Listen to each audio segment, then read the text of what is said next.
ജെറിയും മെറിയും ഫുഡിൻ്റെ ഭാഗത്തായിരുന്നു. അവർ രണ്ടാമതും ഫുഡ് കഴിച്ചു. അവർക്കിഷ്ടപ്പെട്ട വിഭവങ്ങൾ എല്ലാം പിന്നെയും പിന്നെയും വാങ്ങി കഴിച്ചു.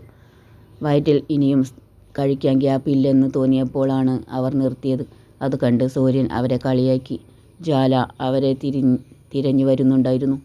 ജ്വാല അവരെയും കൂട്ടി വീട്ടിലേക്ക് പോയി. വൈകുന്നേരം ഡ്രസ് പാക്ക് ചെയ്തു ജെറിയും മെറിയും തിരിച്ചുപോയി. വൈകുന്നേരം റൂമിലായിരുന്ന സൂര്യനെ കാണാൻ പവി എത്തി.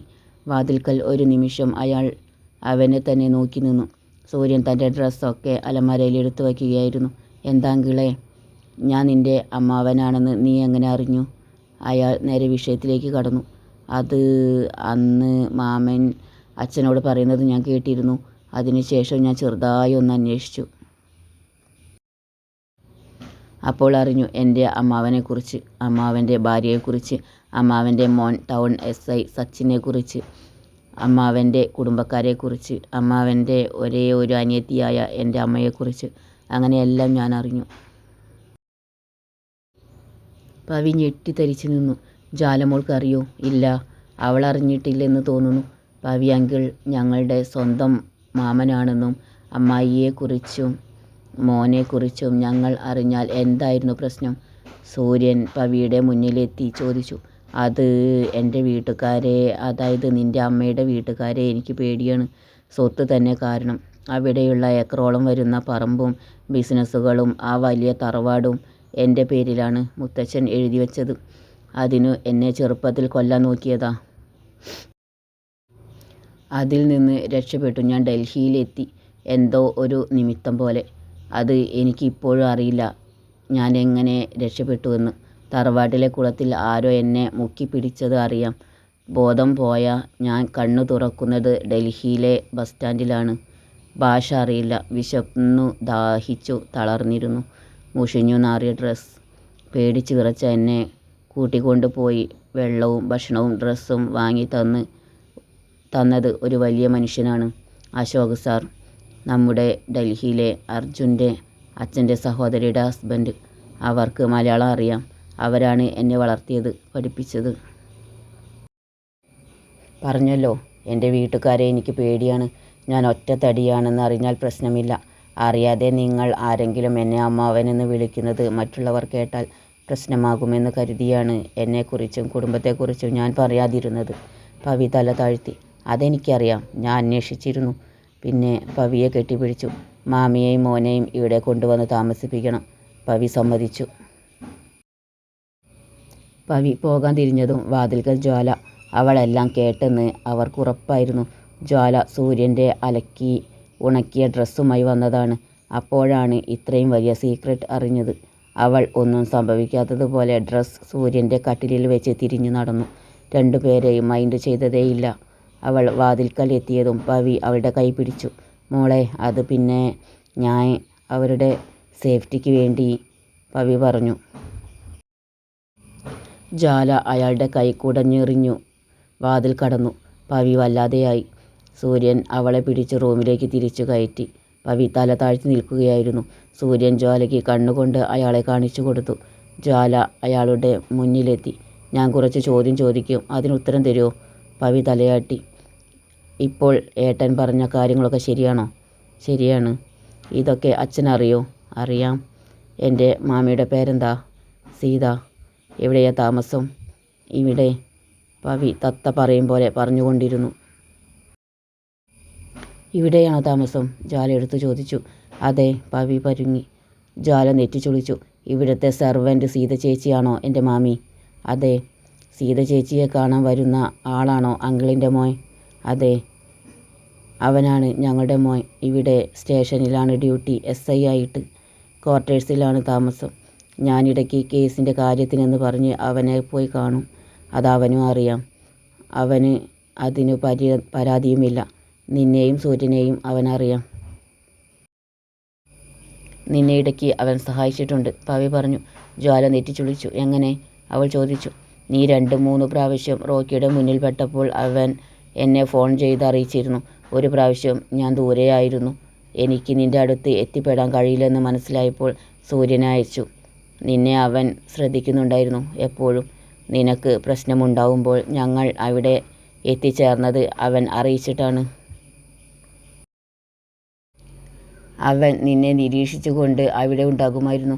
ഞങ്ങൾ വന്നതിന് ശേഷമാണ് അവൻ പോയിരുന്നത്, പവി പറഞ്ഞു. ജ്വാലയ്ക്ക് എന്ത് പറയണമെന്ന് അറിയാതെയായി.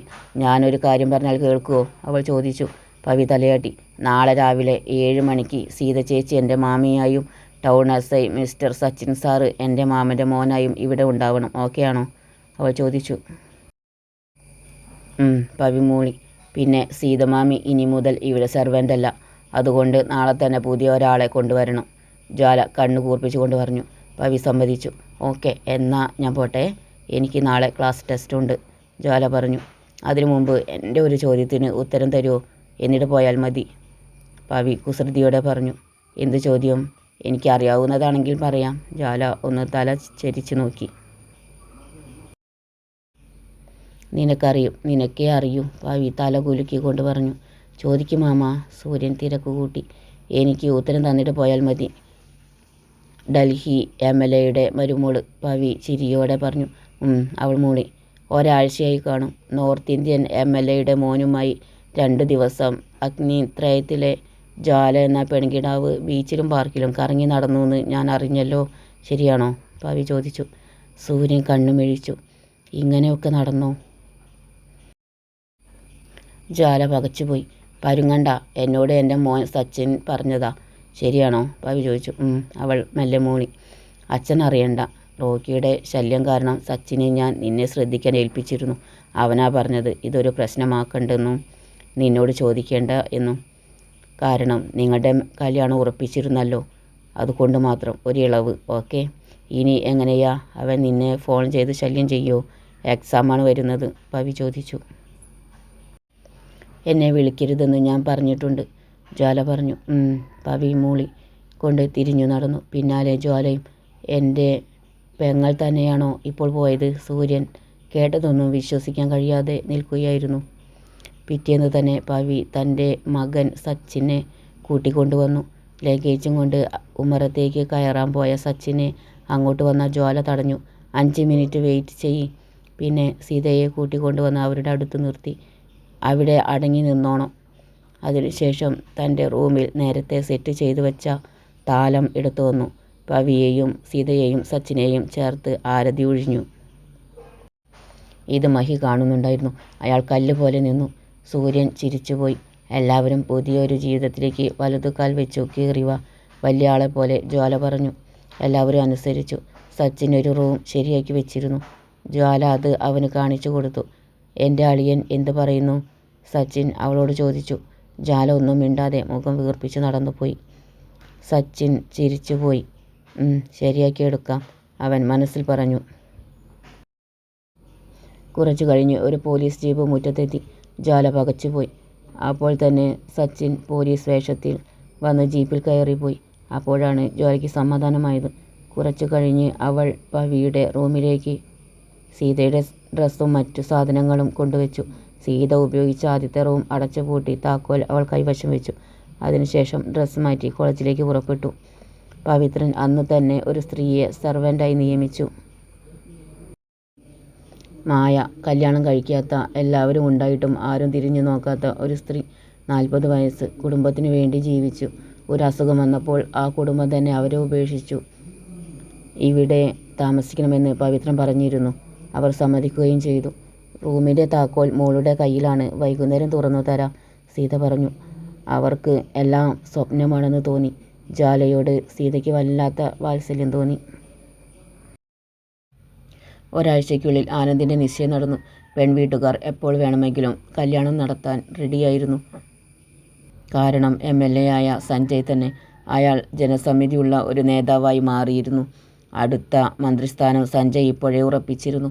സത്യസന്ധതയോടെ ഉള്ള സൗമ്യമായ പെരുമാറ്റം, വലിയവനോ ചെറിയവനോ എന്ന് നോക്കാതെ എല്ലാവരോടും ഒരേപോലെയുള്ള ഇടപെടൽ, ഇതെല്ലാം ആളുകൾ ഇഷ്ടപ്പെട്ടു തുടങ്ങിയിരുന്നു. അതുകൊണ്ട് തന്നെ 1 മാസത്തിനുള്ളിൽ വിവാഹം നടത്താൻ ഇരു വീട്ടുകാരും തീരുമാനിച്ചു. അർജുന് ജ്വാലയെ വിളിക്കാതിരുന്നിട്ടും കാണാതിരുന്നിട്ടും വയ്യായിരുന്നു. അവന് ഒന്നിനും ശ്രദ്ധ കിട്ടിയില്ല. അവസാനം ജ്വാലയെ വിളിക്കാൻ തന്നെ തീരുമാനിച്ചു. അവൾ അപ്പോൾ തന്നെ കോൾ കട്ട് ചെയ്തു. അർജുൻ വാട്സപ്പിൽ മെസ്സേജ് അയച്ചു നോക്കി. അവൾ കണ്ടിട്ടുണ്ട്. No reply. അവസാനം അർജുൻ ആ ശ്രമവും ഉപേക്ഷിച്ചു. അവസാനം ഫോണിലെ ഫോട്ടോയും വീഡിയോയും കണ്ട് തൻ്റെ സങ്കടം തീർത്തു. പിന്നീട് പൂർണ്ണമായും അർജുൻ എക്സാമിന് വേണ്ടി തയ്യാറായി. അവന് നല്ല ആത്മവിശ്വാസമുണ്ടായിരുന്നു.